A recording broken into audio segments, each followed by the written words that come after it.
Kiran kini sudah dipindahkan di kamar inap sejam lalu dan bayi mereka pun ada di kamar itu.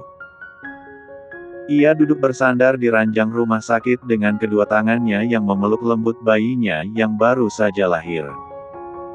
Cahaya lampu kamar menyinari wajah lembut sang bayi yang sedang menyusu dengan damai. Di sisi ranjang, Devan berdiri sambil memegang tangan Kiran, matanya tak lepas dari pandangan mengharukan di hadapannya. Senyum lebar menghiasi wajah Devan, kebahagiaan yang tak terkira membanjiri hatinya. Kiran menatap bayinya, air matanya perlahan menetes, rasa syukur dan keajaiban mengisi hatinya. Aku tidak percaya ini, lirik Kiran, suara hatinya terasa penuh emosi. Aku sudah menjadi seorang ibu. Devan mengusap air mata yang mengalir di pipi istrinya dengan ibu jarinya, seraya menggenggam tangan istrinya dengan erat. Kamu ibu yang luar biasa, ujar Devan, suaranya hangat dan penuh kasih. Di ruangan yang dipenuhi kehangatan dan cinta itu, mereka berdua terpaku pada keajaiban kecil yang kini menyatu dalam keluarga mereka, merayakan kehidupan baru yang telah mereka bawa ke dunia. Sebagai seorang ibu, Kiran merasa dirinya seperti menerima anugerah yang begitu berharga. Terlebih setelah ia mengenang kembali perjalanan hidupnya yang dulu tak pernah membayangkan memiliki momen ini. Bahkan, Kiran sempat merasa tak mungkin memiliki anak setelah divonis mandul ketika pernikahan pertamanya dengan Indra. Tetapi, semua kekhawatiran dan ketakutan itu perlahan terobati dengan kehadiran Devan yang selalu berada di sisinya. Devan yang saat ini duduk di tepi ranjang, mengusap-usap kepala istrinya dan menghapus air mata yang tak terbendung. Inilah saat di mana Kiran benar-benar merasakan bahwa cinta dan keajaiban itu nyata. Pak Firman dan Bu Tina yang menatap. Mereka tak dapat menyembunyikan kebahagiaan mereka yang bercampur haru. Mengingat mereka pun sempat merasa pesimis akan kesempatan ini. Namun, ketika melihat anak mereka akhirnya punya anak, setiap perjuangan dan doa mereka terasa begitu berarti dan terbayarkan. Sampai air mata haru di wajah Bu Tina, tak mampu ia bendung melihat anaknya saat ini telah memiliki seorang anak. Pak Firman yang duduk di samping Bu Tina, merangkul istrinya sembari mengusap-usap bahu istrinya, menunjukkan dukungan dan kasih sayangnya. Dia sudah punya nama. Tanya Kiran yang belum tahu bahwa bayinya sudah diberikan nama oleh Papa Denny dan kedua orang tuanya. Sudah, jawab Devan dengan senyum hangat. Kamu yang berikan dia nama? Tanya Kiran penasaran. Bukan. Papa dan ayah yang berikan dia nama. Namanya Xavier Keandra Abraham. Mendengar nama itu, senyum Kiran semakin lebar. Bagus sekali namanya, puji Kiran, hatinya merasa senang dan puas. Pikirannya langsung membayangkan bagaimana Xavier tumbuh menjadi anak yang hebat. Devan tersenyum, meresapi kebahagiaan yang dirasakan Kiran. Artinya juga bagus, sayang. Semoga dia tumbuh menjadi sosok hebat ketika dewasa nanti. Lalu, Kiran tersadar bahwa ada satu orang yang belum ia lihat di sana. Terus, di mana Papa Denny? Kok dia tidak ada? Tanya Kiran penasaran, sebab sejak ia membuka matanya, tidak ada sosok Papa Denny yang biasa mendukungnya. Papa pulang sebentar. Dia mau beresin kerjaannya dulu, jawab Devan memberi penjelasan. Oh begitu. Kiran mengangguk mengerti, lalu menatap wajah bayinya, Xavier Keandra Abraham, penuh kasih sayang dan harapan untuk masa depannya. Devan kembali menatap bayinya dengan penuh kasih sayang, merasa bangga dan bahagia. Tiba-tiba, pintu kamar terbuka dan seorang perawat masuk ke dalam. Perawat itu langsung menghampiri Devan dengan menenteng selembar kertas. Ini resep obat dan vitamin untuk Bu Kiran, Pak Devan. Silahkan ditebus di apotek depan, ujar perawat tersebut dengan sopan.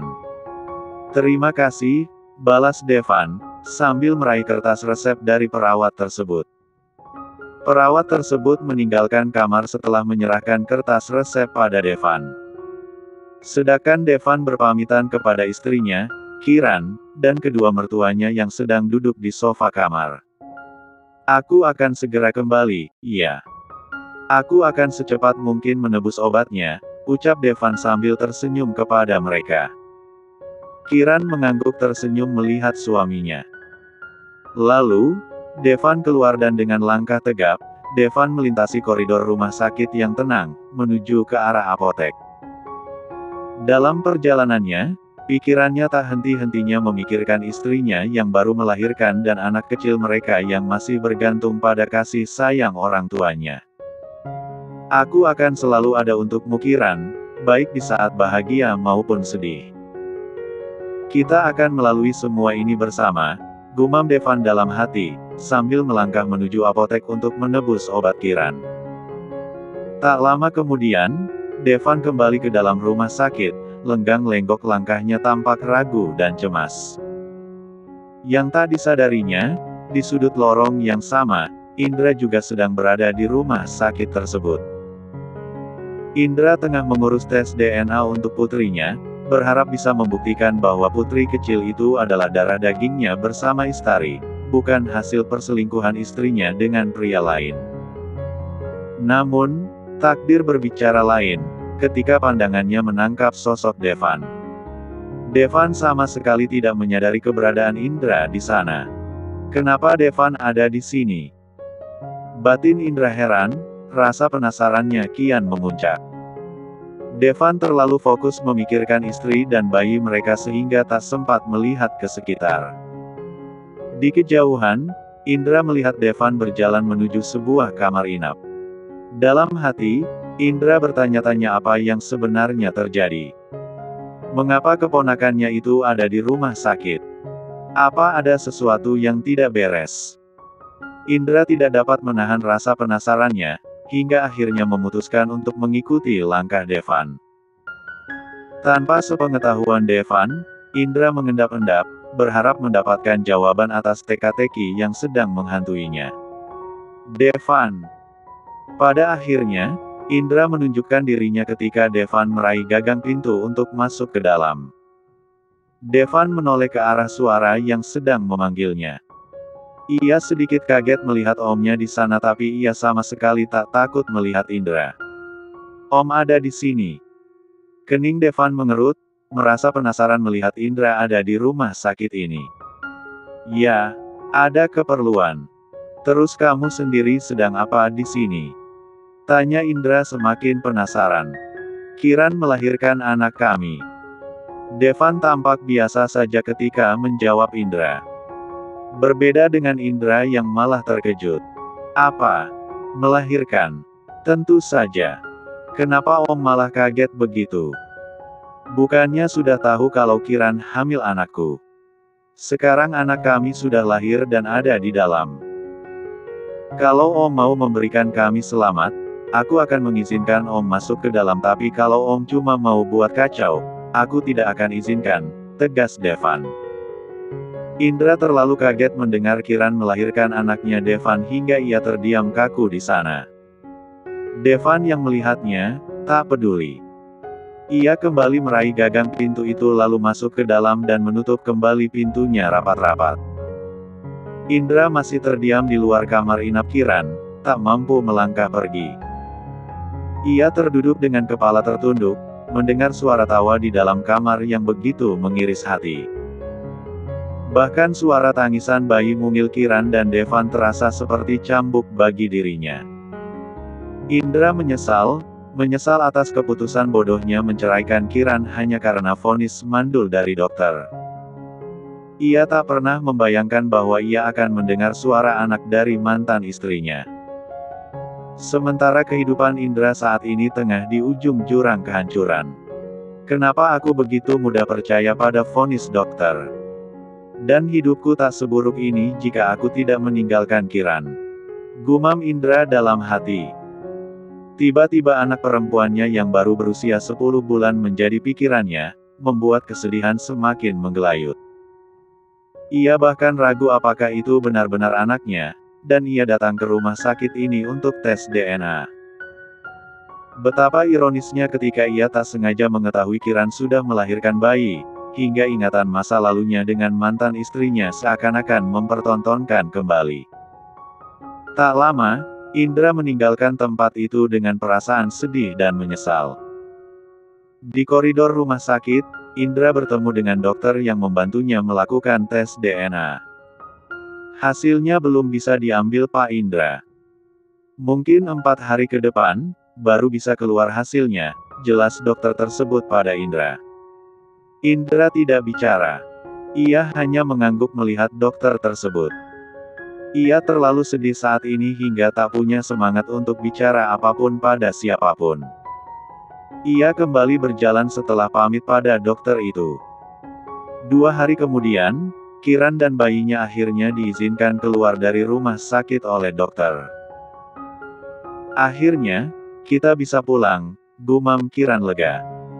Ia sudah tidak sabar untuk meninggalkan rumah sakit dan kembali ke kehidupan normalnya bersama suami dan keluarganya. Di sekelilingnya, ada Devan, Papa Denny, dan kedua orang tua Kiran yang menemani dan membantu Kiran. Kiran kini duduk di kursi roda, merasakan kebahagiaan dan kelegaan yang mendalam. Sementara bayinya digendong oleh Butina, ibunya, yang penuh kelembutan dan kasih sayang. Devan berjalan di samping Kiran, mendorong kursi roda dengan senyuman bahagia dan harapan baru di wajah mereka berdua. Jadi, hari ini kalian akan kembali ke rumah Pak Denny? Tanya Pak Firman penasaran, melihat Devan menantunya. Iya, Ayah. Kalau kondisi Kiran sudah jauh lebih baik dan dokter sudah mengizinkannya naik pesawat, kami rencana segera berangkat ke Prancis, jelas Devan dengan wajah sumringah. Kiran pun terpikir, Prancis, tempat di mana kami akan memulai kehidupan baru bersama. Suasana hati Kiran bercampur aduk antara bahagia dan cemas dengan kehidupan yang akan ia jalani bersama Devan, tapi jujur saja, ia juga tak sabar untuk melihat masa depan keluarga kecil mereka. Mereka kini berada di depan rumah sakit. Devan menggendong Kiran dan membantunya masuk ke dalam mobil. Butina yang sedang menggendong bayi menyusul masuk di belakang. Lalu disusul Devan yang duduk di kursi pengemudi, sedangkan Pak Firman satu mobil dengan Papa Denny. Mobil keduanya melaju meninggalkan rumah sakit menuju rumah Papa Denny. Beberapa menit kemudian, mereka tiba di rumah Papa Denny. Betapa kagetnya mereka melihat ada 2 mobil hitam terparkir di depan rumah. Papa Denny dan Devan pun langsung menyadari siapa pemilik mobil tersebut.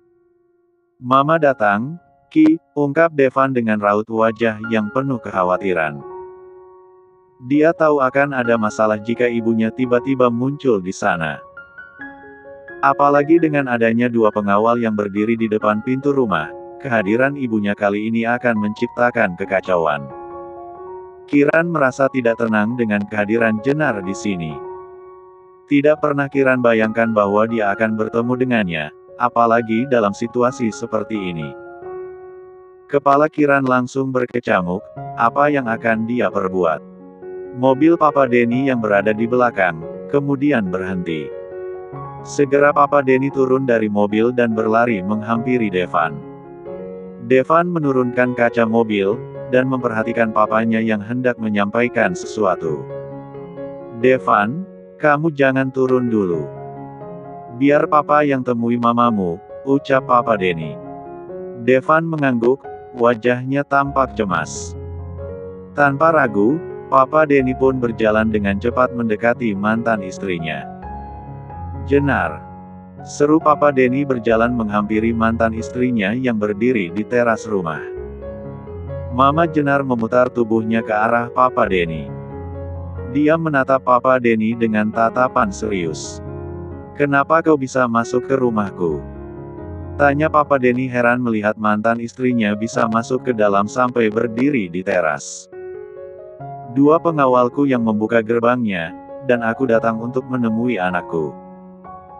Aku tahu kalau selama ini mereka bersembunyi di rumahmu Denny, ucap Mama Jenar. Dalam mobil, Kiran mendengar semua itu. Pikirannya bertambah kacau. Apa yang harus aku lakukan? Aku tidak bisa bersembunyi dari Mama Jenar terus-menerus. Aku harus menghadapinya, dan meluruskan kesalahpahaman kami. Semoga saja dia bisa memahami. Saat itu juga Kiran berniat menemui Mama Jenar untuk menyelesaikan masalah yang sudah terlalu lama bergulir. Namun, tiba-tiba Devan menahan tangannya ketika dia hendak membuka pintu mobil. "Kau mau kemana?" tanya Devan dengan raut khawatir. "Aku harus bicara dengan mama kamu, Devan. Aku tidak bisa terus sembunyi, dia mungkin akan semakin membenciku kalau aku tidak menghadapinya. Selain itu, kita berteman dulu, jadi aku yakin dia akan mengerti setelah mendengar penjelasanku," ujar Kiran dengan penuh keyakinan, meski ada ketakutan di dalam hatinya. Melihat istrinya yang baru saja melahirkan, Devan merasa semakin khawatir. Apa benar-benar aman untuk Kiran menghadapi Mama sekarang?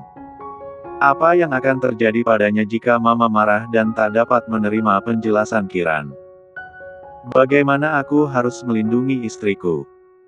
Pertanyaan-pertanyaan ini muncul di pikiran Devan, namun dia tahu, pada akhirnya Kiran harus menghadapi masalah ini sendiri. "Tolong biarkan aku keluar, Devan," mohon Kiran pada suaminya. Devan menghela nafas panjangnya. "Baiklah. Tapi aku akan ikut denganmu." Kiran mengangguk lalu keduanya sama-sama turun dari mobil. Namun sebelum menemui Mama Jenar, Devan mengambil bayinya dari Butina, berniat menunjukkan bayi mereka pada Mama Jenar. Keduanya pun melangkah menghampiri Mama Jenar yang sedang bicara dengan Papa Denny.